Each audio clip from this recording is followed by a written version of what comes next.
આગળ વાત કરીએ નડિયાદના મરીડા ભાગોળ વિસ્તારમાં બપોરે એક ભંગારના ગોડાઉનમાં અચાનક ભીષણ આગ ફાટી નીકળતા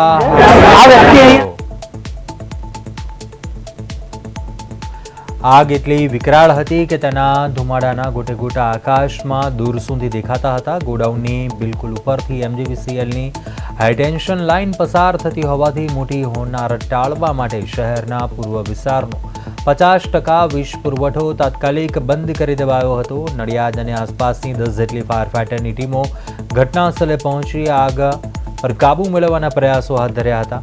રહેણાંક વિસ્તારમાં લાગેલી આગને કારણે સ્થાનિકોમાં ભયનો માહોલ જોવા મળ્યો તો બીજી તરફ કાળઝાળ ગરમીમાં વીજળી ગુલ થતા હજારો લોકો પરેશાન થયા।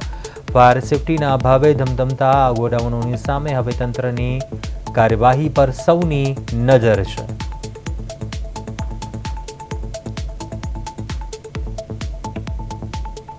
નડિયાદમાં ભંગારના ગોડાઉનમાં આગ લાગવાનો બનાવ પૂર્વ નડિયાદના અનેક વિસ્તારોમાં વીજ પુરવઠો પણ ઠપ થયા હોવાની વિગતો છે તે સામે આવી। જોકે 10 ફાયર બ્રિગેડની ટીમો સ્થળ પર પહોંચી હતી અને રેસ્ક્યુ ઓપરેશન હાથ ધર્યું હતું। જ્વલનશીલ વસ્તુઓને કારણે આગે રૌદ્ર સ્વરૂપ ધારણ કર્યું હતું।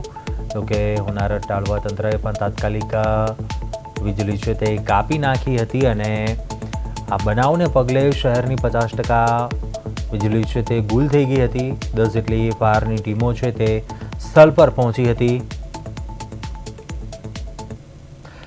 વધુ વિગતો મેળવીએ સંવાદદાતા પ્રતિક ભટ્ટ ફોન લાઈન પર જોડાયા છે। પ્રતિક, ભંગારના ગોડાઉનમાં આગ લાગવાનો બનાવ બન્યો હતો, 10 ફાયરની ટીમો સ્થળ પર પહોંચી જે દ્રશ્યો સામે આવ્યા છે। હાલ કયા પ્રકારની સ્થિતિ છે? આગ કાબુમાં આવી છે કે કેમ? શું વિગતો?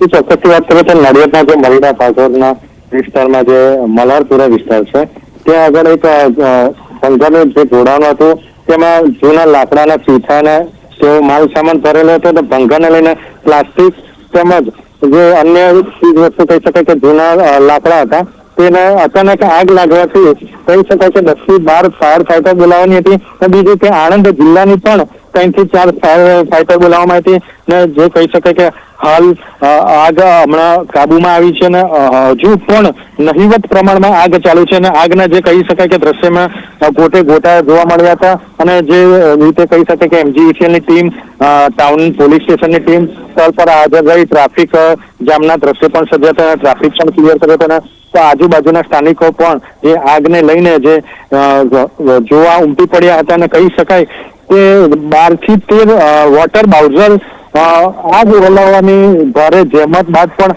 આગ હજી પણ નહિવત આગ ચાલુ જ છે। ચોક્કસથી પ્રતિક, આગ લાગવાનું શું કોઈ કારણ જાણી શકાયું છે કે કેમ અને હાલ કયા પ્રકારની પરિસ્થિતિ છે? આગ પર કાબુ આવી ગયો છે કે કેમ?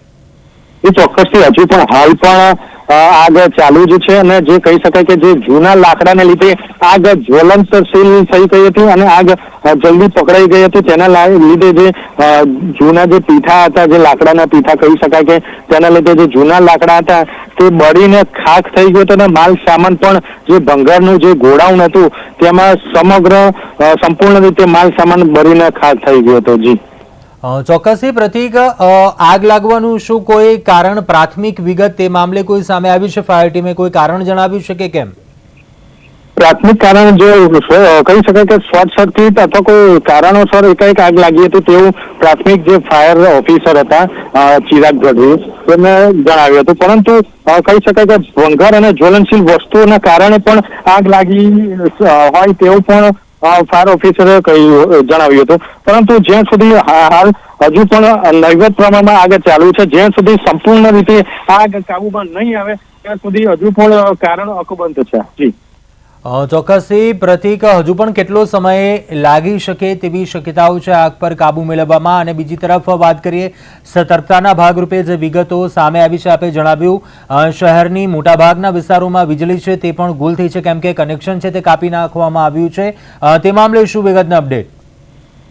ચોક્કસથી ફાયર વિભાગની જે ટીમ સમગ્ર ટીમ જે આગ કાબુ મેળવવાના પ્રયાસ કરી રહી હતી અને કહી શકાય કે આણંદ જિલ્લાની 2 થી 3 જેટલા વોટર બાઉઝર પણ મંગાવવામાં હતા, પરંતુ હાલ તો નહીવત પ્રમાણમાં આગ છે અને જે ગોટે ગોટા જે વળ્યા હતા તે પણ આગના જે કંટ્રોલમાં આવી ગયા છે અને જે અત્યારે ભંગારનો માલ સામાન કહી શકાય કે જેસીબી ના માધ્યમથી ખસેડવામાં આવે છે અને જે નાની મોટી જે આગ છે જે તેને અત્યારે હાલ કાબુમાં લેવાનો પ્રયાસો ફાયર વિભાગની ટીમ દ્વારા ચાલુ છે.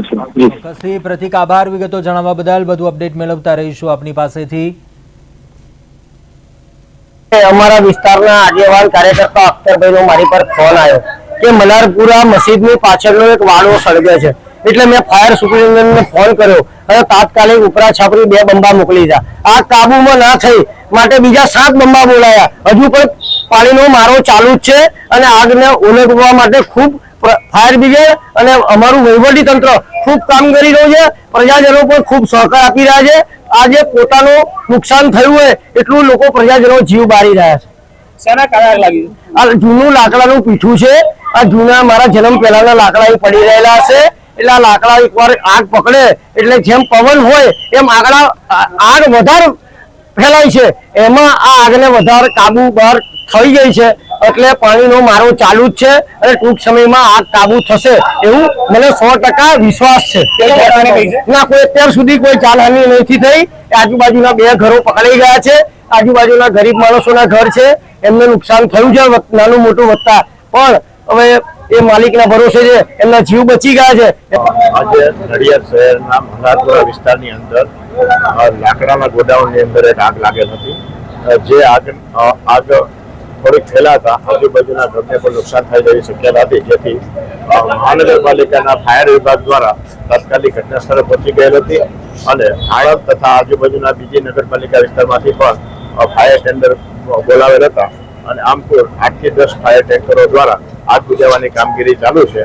મોટાભાગે અત્યારના આગ બુઝી ગઈ છે. એક વખત આગ બુઝી ગયેલી હતી, પરંતુ ફરીથી ફાસ્ટ પવન ચાલુ થતા આગમાં પાછો વધારો થયેલ, પણ અત્યારના આગ સંપૂર્ણપણે કંટ્રોલમાં.